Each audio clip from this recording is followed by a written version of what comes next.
Muy buenas tardes. En esta ocasión nos ha tocado, o me ha tocado, realizar un trabajo sobre la victimología, entre las cuales tenemos unas preguntas a las que vamos a responder. Dentro de la primera pregunta tenemos que nos dice, ¿cuál considera usted que es la relación entre la victimología y la victimodogmática? A criterio personal, la relación que existe entre la victimología y la victimodogmática es de que la victimología es la ciencia que estudia el daño, la acción o omisión propia o ajena o por causa fortuita de la víctima. Mientras tanto, que la victimodogmática es aquella que estudia las normas que conforman el derecho de la víctima en el ámbito de la teoría del derecho y en los tipos penales, es decir, dentro de la dogmática penal. Como segunda pregunta tenemos cuál es la noción que tiene usted sobre las tipologías victimales y cuál considera las más acertadas. Se podría decir que las tipologías victimales son clasificadas y desarrolladas por diversos autores que tienen diferentes criterios para estudiar este rol de la víctima en el hecho conflictivo que tuvo como sujeto, que se tuvo como sujeto pasivo. Para mi criterio personal, yo creo que las más relevantes vendrían a ser las de Benjamin Mendelssohn, que nos dice que sostiene que hay una relación inversa entre la culpabilidad del agresor y la del ofendido. A mayor culpabilidad de uno, menor culpabilidad de otro. Y también creo que otra de las más importantes es la de Elias Newman, que nos dice que se desarrolla la tipología en su obra de victimología, el rol de la víctima en los delitos convencionales y no convencionales, donde él elabora la siguiente clasificación. Podemos decir que dentro de la tipología tenemos las tipologías individuales, las cuales se subdividen en tres clases. La primera sería la tipología sin actitud victimal. Aquí podríamos decir que son los inocentes y los resistentes. Como segunda tenemos la actitud victimal culposa, provocada por la defensa de la víctima. También tenemos las provocadoras genéricas, las cooperadoras o coadyuvantes y solicitantes o rogantes. También tenemos como otra tipología la actitud victimal dolosa. Aquí se podría decir que es por su propia determinación, es decir, que el autor o la víctima en sí podrían cometer el acto de suicidio. Entonces vendría a ser por su propia determinación. Y también tenemos la de los delincuentes, que prácticamente se sobreentiende que son los que hacen daño a las víctimas. Por otro lado tenemos las tipologías familiares. Dentro de estas tipologías familiares entran los niños que son golpeados, explotados económicamente y son obligados al trabajo, son obligados a robar, son obligados a tener incluso, y hablando un poco más fuerte, trabajos de carácter sexual. También dentro de las tipologías familiares existen las mujeres maltratadas, los delitos del ámbito conyugal, que también podrían ser dentro de violación o incesto, y en sí la violencia que existe dentro del ámbito familiar. Respecto de estos delitos, Newman señala que escasamente llegan a tener conocimiento de la justicia en sí,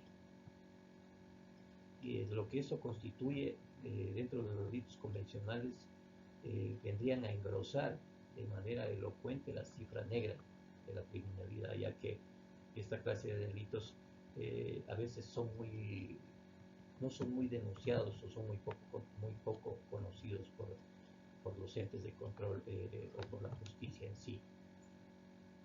Luego tenemos las tipologías colectivas, que podríamos decir que dentro de las tipologías colectivas está la tipología de la comunidad como nación.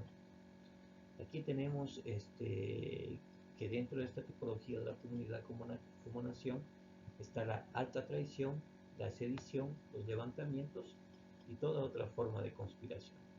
También tenemos la tipología de la comunidad social, que encontramos dentro de esta el terrorismo subversivo, genocidio, etnocidio, los delitos de cuello blanco, es decir, esas personas que en sí hacen un fraude bancario o funcionarios, altos funcionarios del Estado que roban en sí los dineros del Estado, del Estado mismo, que vendrían a ser los delitos de cuello blanco.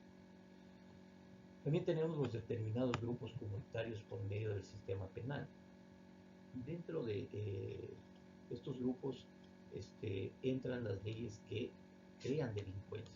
A veces estas leyes, por ejemplo, en países como subdesarrollados como Estados Unidos, ya hay leyes que crean que cualquier persona puede consumir un cierto eh, eh, una cierta cantidad de estupefacientes, sea por adicción o sea por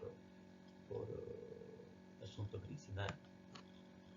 También tenemos los detenidos en sede policial, que se podría decir que son las personas que son detenidas y son maltratadas por los entes de la policía en sí, los cuales los someten a crueles torturas, en fin, y violan los derechos humanos de estas personas. Luego tenemos la inasistencia de asistencia jurídica.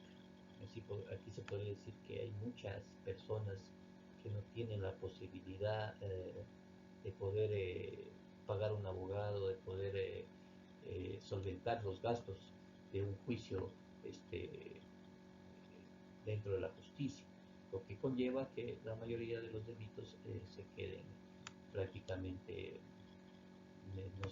no se los podría juzgar, ya que no hay ninguna clase de denuncia y no hay ninguna clase de procedimiento que se pueda seguir, ya que estas personas no tienen las posibilidades económicas para poder asistir a un juicio o seguir un juicio en sí. Luego tenemos el exceso de detenciones preventivas. Luego tenemos las prisiones de máxima seguridad, que son promiscuas la mayoría y que solo tienen al depósito se podría decir, del Estado, que lo único que quiere es encerrar a las personas que cometen un delito, pero en sí no les dan la no les dan la forma de que ellos puedan restablecerse para que luego que salgan de prisión puedan restablecerse ante la sociedad. Luego tenemos la inoperancia en la relación social de los liberados definitivos o condicionales. Y por último tenemos las dificultades para el resarcimiento económico de las víctimas. Por ejemplo, aquí podríamos decir que en los delitos de violación, la mayoría de las víctimas, así el juez imponga un rubro económico por el daño social o por el daño psicológico que hacen las víctimas, que quedan en las víctimas, la mayoría de los delincuentes o de los agresores no tienen la posibilidad económica para poder coger y pagar estas grandes sumas de dinero que a veces los jueces ponen como resarcimiento económico de las víctimas. Luego tenemos otra tipología que es las víctimas de la sociedad o del sistema social. Aquí podemos decir que entran los niños abandonados, es decir, los niños que pasan en las calles, que pasan, duermen prácticamente en las calles, están prácticamente sin ninguna clase de protección, ni por parte del Estado ni por parte de la familia de ellos mismos. Luego tenemos los enfermos, luego tenemos los minusválidos, los locos y los ancianos, entre otros también que hay dentro de estas tipologías. Eso es lo que podría decir que para mi criterio son las más importantes dentro de esta relación. Y como última pregunta tenemos que dar un ejemplo sobre la víctima primaria, víctima secundaria y víctima terciaria. Podemos decir que la víctima primaria es cuando una persona recibe el daño en su integridad física o psíquica como consecuencia de un hecho delictivo. Como por ejemplo aquí podemos decir que podría entrar, el ejemplo sería de un robo con violencia o un robo con dolo, con premeditación. Entonces, aquí las víctimas prácticamente quedan con un daño a su integridad física y a su integridad psíquica. Como segunda tenemos la víctima secundaria. Aquí podríamos decir que se define como los daños de tipo psicológico que sufre la víctima por la falta de información o de asistencia adecuada por parte del sistema judicial. Es decir, que cuando la víctima sufre, por ejemplo, un delito de violación sexual y en el momento que ya se va a llevar a efecto eh, la etapa del juicio, la víctima tiene que en sí verse cara a cara con el victimario, es decir, con su agresor. Ese vendría a ser el ejemplo en sí de esta clase de víctimas. Y por último tenemos la víctima terciaria, que es aquella que se refiere a los hechos que el delito produce en el autor. Es decir, a los hechos que produce el delito en el autor, en terceros, en allegados o en familiares, tanto de la víctima como del autor mismo. Por ejemplo, las consecuencias que han de afrontar los amigos o familiares de un autor del delito. Podría entrar también el delito, se puede decir, de violación, ya que se verían afectados tanto los familiares de la víctima como los familiares del autor, en este caso, que comete el delito. Ese sería el trabajo en sí que me tocó realizar en esta tarde de la victimología. Espero que sea de su agrado y que puedan tener alguna clase de comentarios sobre esta situación. Muchas gracias.